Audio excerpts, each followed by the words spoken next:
one of the things that I want you all to be aware of is that as we are making the transition as we've made the transition, sorry, from 2020 to 2021, we have to have real intention with who and what we carry into this new year. And so it's really important that there's some things that we need to say goodbye to. There's some things we need to let go of. There's some people maybe who we need to let go of, who are maybe amping up the worry in our lives. And so it's really important as we're going through this training with this session, have intention, in terms of what you're planning to do with this information. This is not, yes, I want you to have a good time, but I want your life to be changed. I want whatever it is that made you want to come to this session to be fulfilled, and you to be able to do that with more gusto, with more encouragement, with more zeal as a result of what you pick up. So do take notes. This is, it's really important that you get something from this and you apply it to your life. So just have an intention.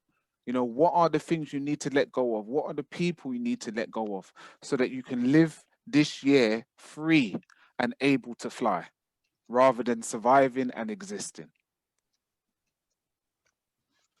And I think it's really important because we spend so much time in our own heads that depending on what we are focusing on, depending on what we are thinking on, it determines the reality of our lives.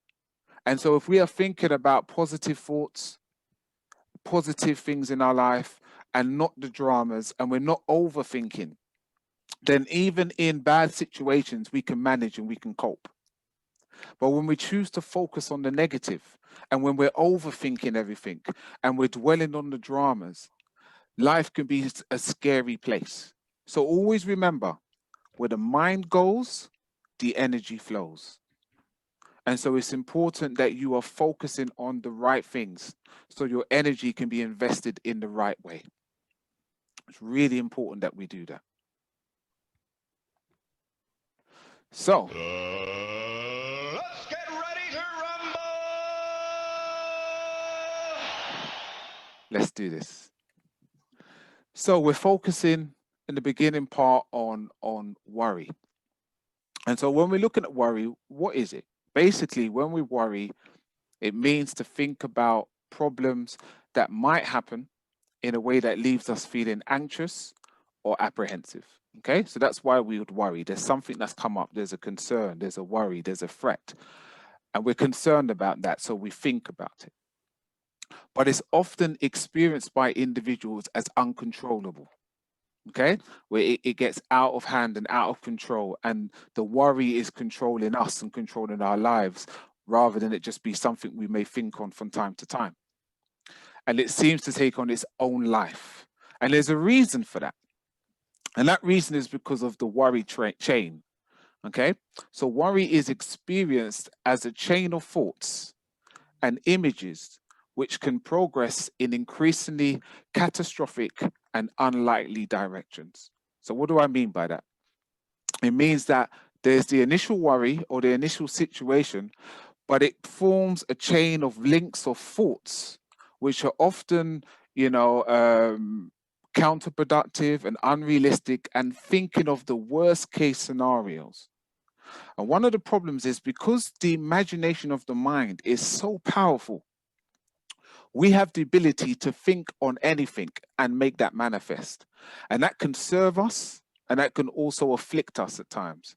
And when we are operating out of this worry chain, we tend to think on the worst case scenarios and add other dimensions to the problem that was already there.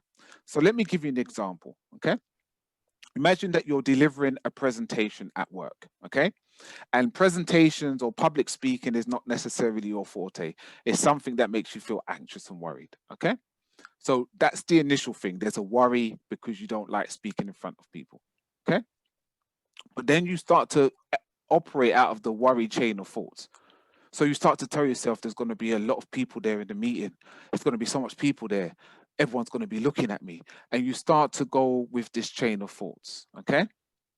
But then you start to say to yourself, what if I make a mistake? What if I get it wrong? what they're going to think about me, what they're going to say about me. And so you're amping up the amount of worry that you're experiencing. Okay. And then you say things like, what if my manager feels let down? I mean, not that that's going to happen, and not that the manager would feel anyway because it's not them, it's you. But these are the things, this is how it can get out of control. This is how it can become, you know, unlikely directions. But in the moment for that individual, it's very real, it's very present. And then the thoughts start to come. People might laugh at me or judge me. They might look at me different because I didn't do this presentation well. And again, all of these thoughts that start to flood through create more anxiety and more worry. And then start to think, well, it could affect my future promotion and opportunities that come up. And when you're looking at this now and you hear this now, you think, oh, this is really, but this is what happens. And if you think about certain areas in your life where you were worrying about, or in the past where you've worried about, how it takes on a life of its own, the more that you think and dwell upon it. And then finally, it's, well, I might be the first to be furloughed because of this presentation. Not that anything would have been because of that presentation, but this is how worry can consume us. This is how, where the energy is flowing towards worry, how it can manifest and how it can amp us up and lead us down the wrong path.